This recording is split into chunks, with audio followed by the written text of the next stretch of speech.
My husband bought my affair partner lunch. Not because they were friends, not because he'd forgiven us, not because he was trying to be the bigger person. He paid the bill before either of us even realized he was in the restaurant. And that single receipt ended my affair faster than being caught ever could. At the time, I'd been seeing Ryan for almost 10 months. 10 months of excuses, 10 months of fake meetings, 10 months of telling myself I was finding happiness. It's amazing how sophisticated our lies sound inside our own heads. Ryan worked as an architect. We met during the renovation of my company's headquarters. The project lasted nearly a year, long enough for conversations to become coffee. Coffee became lunches, lunches became private dinners. Eventually, private dinners became hotel rooms. By then, I wasn't thinking about consequences anymore, only convenience. The affair had become routine, predictable, comfortable, which should have scared me. Instead, it made me careless. Noah, my husband, noticed the changes long before I believed he had. The later evenings, the constant texting, the sudden concern for my appearance, the perfume I'd never worn before, the way I smiled at my phone but barely looked at him. People don't realize that marriage teaches someone your patterns. When those patterns change, they notice. They may not know why, but they notice. For months, Noah never confronted me, never searched my phone, never followed me, never accused me. His silence made me feel safe. Looking back, I realize he wasn't ignoring the truth. He was waiting until he no longer needed answers. The lunch happened on a Wednesday. Ryan and I had picked a restaurant nearly 40 minutes from where anyone we knew usually went, or so we thought. It was a quiet little Italian place tucked between two office buildings. The kind of restaurant where nobody paid attention to anyone else. Exactly what we wanted. Lunch started normally. Work, vacation ideas, jokes. Future plans we both pretended were realistic. Halfway through the meal, Ryan reached across the table and held my hand. I didn't pull away. For the first time since the affair began, I wasn't looking over my shoulder. I thought we were alone. Then the waiter arrived. "Your bill has already been taken care of." Ryan smiled. "Oh, someone made a mistake." The waiter shook his head. "No, sir." He placed a folded receipt on the table. The gentleman asked me to give you this after he left." My stomach tightened instantly. There was something about the waiter's expression, almost sympathetic. Ryan unfolded the receipt. Nothing was written on the front. He opened it. Inside, in neat handwriting, were 7 words. "Lunch is better when nobody has to lie." Noah. I stopped breathing. Ryan looked at me. Then back at the receipt. Then back at me again. "Is Noah your husband?" I couldn't answer, because answering meant admitting everything. Ryan slowly folded the receipt. "So," he leaned back in his chair. "He knows." I nodded.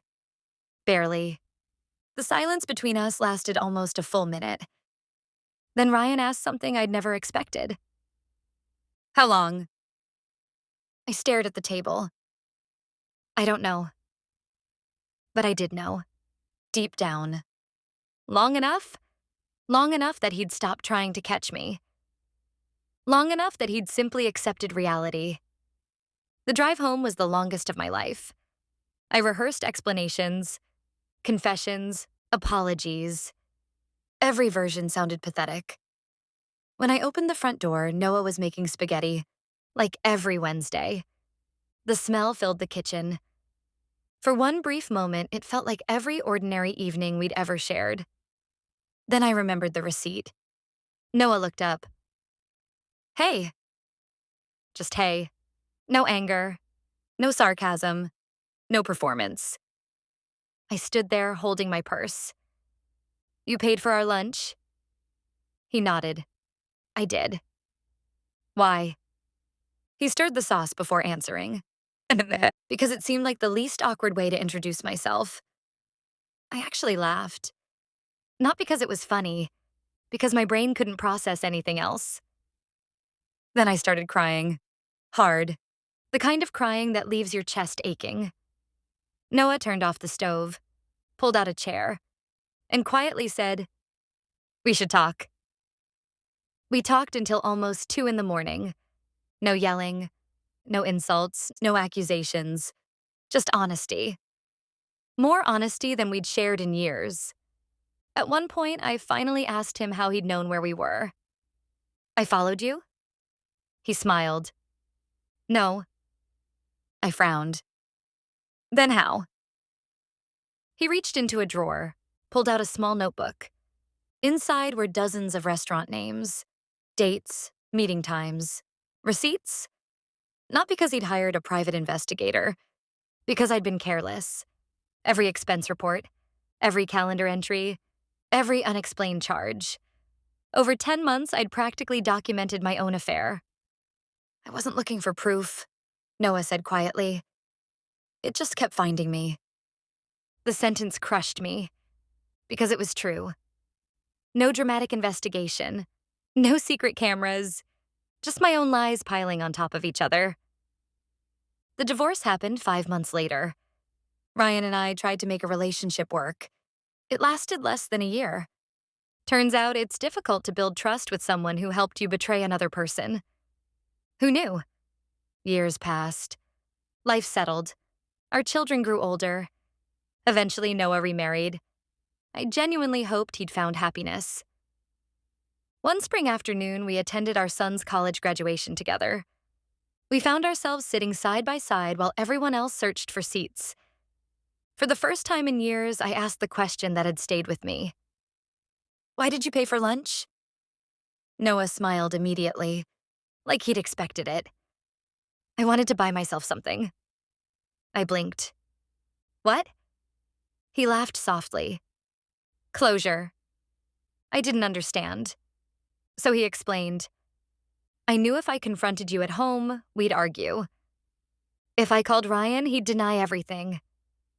If I demanded answers, I'd never know which ones were true." He looked toward the stage. "But if I quietly paid the bill?" He smiled. "I'd know exactly what happened next." "What do you mean?" "You'd both have to sit there." He paused. "And finally be honest with each other." I stared at him, speechless. Then Noah added something I'll never forget. "I wasn't buying your lunch." "What were you buying?" He smiled one last time. The end. The ceremony started before I could answer. Our son walked across the stage. Everyone stood to clap. The conversation was over, but Noah's last sentence stayed with me. People think endings happen with screaming, with slammed doors, with signed divorce papers. Sometimes they don't. Sometimes they arrive quietly, on a Wednesday afternoon, with a bowl of pasta, a paid receipt, and 7 handwritten words that finally made 2 people stop pretending.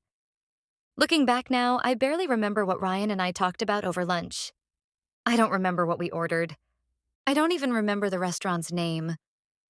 But I remember every word Noah wrote on that receipt.